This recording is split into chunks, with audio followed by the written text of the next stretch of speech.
ಇದು 1 ಎಕರೆ ಜಾಗ. ಈ ಥರ 33 ಅಡಿ ಒಂದು ಚೈನ್ ರೋಡು, ಟಾರ್ ರೋಡಿಂದ 150 ಮೀಟ್ರು. ಇಲ್ಲಿ ಅಕ್ಕಪಕ್ಕ ಎಲ್ಲ ಡೆವಲಪ್ ಆಗಿರುವಂಥದ್ದು. ನೋಡಿ ಇಲ್ಲೆಲ್ಲ ಭತ್ತ ಬೆಳೀತಾರೆ, ಇಲ್ಲಿ ನೀರಾವರಿ ಬೆಲ್ಟ್ ಇದು.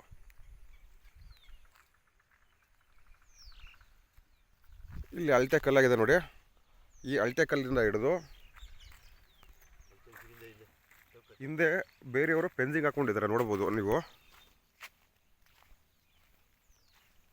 ಆ ಥರ ಹಿಡ್ಕೊಂಡು ಇಲ್ಲಿ ಉತ್ತಿರೋದು, ಇಲ್ಲೇನಿದೆ ಈ ಕಡೆ ಉತ್ತಿದಾರಲ್ಲ ಇಲ್ಲಿವರೆಗೂ ರೆಕ್ಟ್ಯಾಂಗ್ಲಾಗಿ ಬರುತ್ತೆ. 1 ಎಕರೆ ಜಾಗ, ಒಳ್ಳೆ ನೀರಾವರಿ ಬೆಲ್ಟು. ಇದು ವೆಸ್ಟ್ ಫೇಸಿಂಗ್ ಎಂಟ್ರಿ. ಇಲ್ಲಿ ಬಲಗಡೆಗೆ ಥರದೊಂದು ಸುಂದರ ರೈಟ್ ಸೈಡ್ಗೆ ಒಂದು ಒಳ್ಳೆ ಬೆಟ್ಟ ವ್ಯೂ ಇದೆ. ಇಲ್ಲಿ ಅಕ್ಕಪಕ್ಕ ಎಲ್ಲ ಒಳ್ಳೆ ನೀರಾವರಿ ಬೆಲ್ಟು. ಇದರಿಂದ ಒಂದು 500 ಮೀಟ್ರ್ ಹಿಂದೆ ದೊಡ್ಡೊಂದು 350 ಎಕರೆ ಕೆರೆ ಇದೆ. ನೀರಿಗೇನು ಸಮಸ್ಯೆ ಇಲ್ಲ.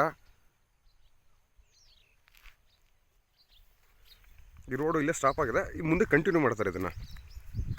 ಇದು ಕಂಟಿನ್ಯೂ ಆಗುತ್ತೆ. ಇದು ಒಂದು ಚೈನ್ ರೋಡು. ರೋಡ್ ಬೇಕಾದ್ರೆ ಅದಕ್ಕೆ ಎಡಗಡೆಗೆ ಅಲ್ಲಿ ಹಾಕೊಂಡಿದ್ದಾರೆ, ಅಲ್ಲಿ ಕಲ್ಲನ್ನು. ಅದಕ್ಕೆ ಏನಿದೆ ಒಂದು 33 ಅಡಿ ಬಿಟ್ಟೆ ಹಾಕೊಂಡಿರೋದು. 1 ಎಕರೆ ಜಾಗ, ರೆಕ್ಟ್ಯಾಂಗಲ್ ಆಗಿರುವಂಥದ್ದು. ಮಳವಳ್ಳಿ ತಾಲೂಕು, ಅಲಗೂರು ಹೋಬಳಿ. ಎಲೆಕ್ಟ್ರಿಕ್ ಕನೆಕ್ಷನ್ಗೆ ಏನು ತೊಂದರೆ ಇಲ್ಲ. ಪಕ್ಕದಲ್ಲೇ ಎಲೆಕ್ಟ್ರಿಕ್ ಕನೆಕ್ಷನ್ ಐತೆ ನೋಡಿ. ತಾರ್ ರೋಡಿಗೆ ಎಷ್ಟು ದೂರ ಇದೆ ಅಂತ ತೋರಿಸ್ತೀನಿ.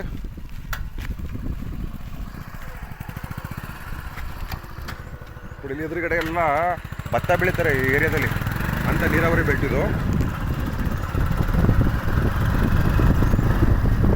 ಜನರಲ್ ಕ್ಯಾಟಗರಿಗೆ ಸೇರಿದಂಥ ಪ್ರಾಪರ್ಟಿ.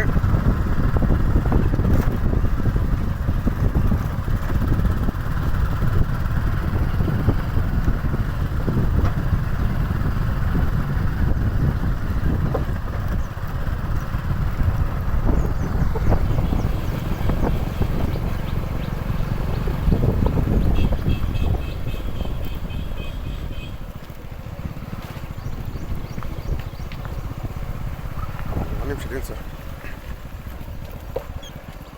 ಇದು ಈ ಥರ ಟಾರ್ ರೋಡಿಂದ ಎಂಟ್ರಿ ಇರುವಂಥ ಜಾಗ. ಇನ್ನು ಚನ್ನಪಟ್ಟಣದಿಂದ ಬತ್ತು ಅಂದರೆ ಮುಂದೆ ಹೋದರೆ ಒಂದು 2 ಕಿಲೋಮೀಟರ್ ಒಂದು ಮೇನ್ ರೋಡ್ ಸಿಗುತ್ತೆ.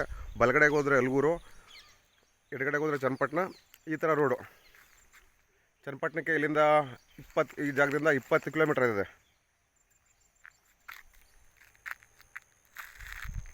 ಈ ಮುಂದೆ ಬೇರೆ ಎಲ್ಲ ಫಾರ್ಮ್ ಹೌಸ್ಗಳಿದೆ.